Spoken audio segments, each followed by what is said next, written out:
사상 최악의 폭염이 전국을 뒤덮고 있습니다. 그저께는 남부 지역에 이어 수도권에도 처음으로 폭염 중대 정보가 내려지는 등 초유의 폭염이 국민의 삶을 크게 위협하고 있습니다. 지금은 사실상 국가적인 기후 재난 상황입니다. 그 어느 때보다 높은 긴장감을 가지고 정책 대응의 수준과 범위, 속도를 최대치로 끌어올려야 되겠습니다. 현재 최우선 과제는 국민의 생명과 안전을 지키는 일입니다. 특히 모든 재해는 언제나 어려운 처지의 국민에게 더 큰 위협으로 다가옵니다. 고시원, 쪽방촌, 비닐하우스 같은 취약시설 거주 주민이나 또 공사 현장, 농어촌, 주차장 등에서 일하는 노동자들의 안전에 가용한 행정력을 최대한 집중해야 되겠습니다. 기록적인 폭염 속에서 일선 공무원들의 노고도 참으로 큽니다. 힘들겠지만 더 어려운 처지에 있는 국민들을 위해 현장을 직접 점검하고 또 필요한 조치를 신속하게 집행해 주시기 바랍니다. 보다 근본적으로는 뉴노멀이 된 기후재난 상황에 맞게 주거와 용수시설, 전력망, 또 폭염 대응시설 같은 인프라 개선에 힘을 모아야겠습니다. 전통시장의 경우에 냉방시설 부족 때문에 여름철마다 손님이 크게 줄어 해마다 이중고를 겪고 있다고 합니다. 관련 설비 구축에도 신경을 써야 되겠습니다. 이에 대한 계획들을 내년 예산안에 반영하는 것도 검토해 주기 바랍니다. 어디에 살고 또 어디에서 일을 하느냐에 따라 국민의 생사가 좌우되는 일이 생겨서는 안 되겠습니다. 폭염 재난 대응에 총력 집중해 주기 바랍니다. 우리 국민주권정부의 두 번째 업무 보고가 어제로 마무리됐습니다. 사상 처음으로 업무 보고가 공개된 지난해보다 업무 보고 준비가 충실하게 이루어졌다는 생각이 듭니다. 물론 평소에 성실하게 성과를 낸 덕분이겠죠. 업무 보고는 끝났지만 진짜 중요한 것은 지금부터입니다. 거창한 설계도나 화려한 청사진보다는 국민의 삶을 실제 변화시키기 위한 간절한 정성 그리고 발빠른 실천이 더없이 중요합니다. 적극적이고 세밀하게 그리고 신속하게 준비된 정책을 집행해 주시기 바랍니다. 모든 국정 성과는 결국 주권자 국민이 평가합니다. 좋은 의도로 시작한 정책이라도 국민이 효과를 체감하지 못하거나 도리어 국민들의 삶에 피해를 준다면 안 하는 이만 못하겠죠. 항상 국민의 눈높이에서 모든 사안을 살피고 문제가 있으면 어떤 사항도 성역 없이 적극적으로 고치는 유연하고 능동적인 행정이 필요합니다.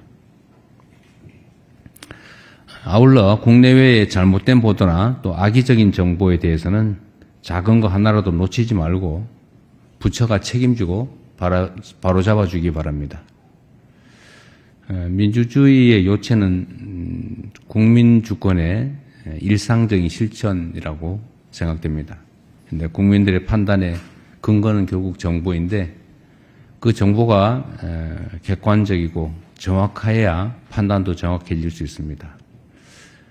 국민들의 판단, 즉 집단적인 의견인 여론을 왜곡, 조작하기 위해서 가짜 정보, 조작 정보를 유포하는 행위에 대해서는 엄정하게 대응해 주시기 바랍니다.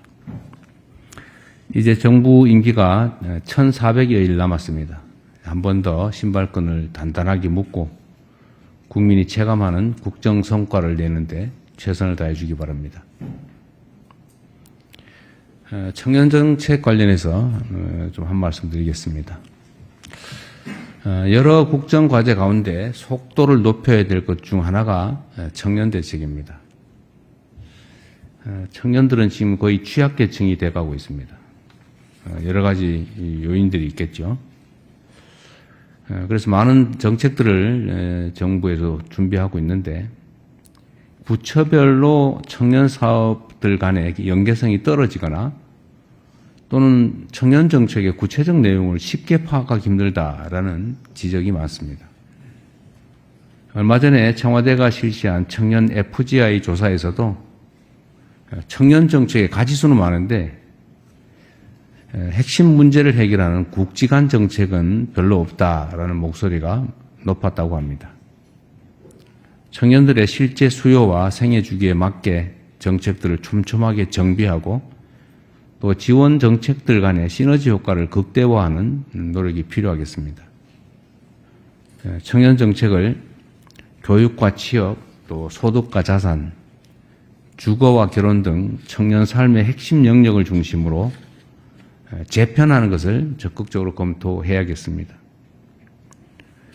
보편적 지원이 필요한 부분은 지원 문턱을 낮춰서 보다 많은 청년들이 수혜를 받을 수 있게 하고, 맞춤형 지원이 필요한 부분은 지원 체계를 두텁게 설계하는 방안을 고려해 주시기 바랍니다. 정책을 만드는 것만큼 중요한 것이 정책의 접근성을 높이는 것입니다. 각종 청년 관련 정책과 제도들이 워낙 복잡하게 여러 부처에 흩어져 있어서 이를 아는 사람만 활용한다라는 비판이 큰 것도 현실입니다. 앉아서 신청을 기다리기만 할 것이 아니라 대상자들에게 이를 선제적으로 안내해서 최대한 많은 신청을 유도하는 인공지능 온라인 시스템 같은 것도 구축해 주면 좋겠습니다.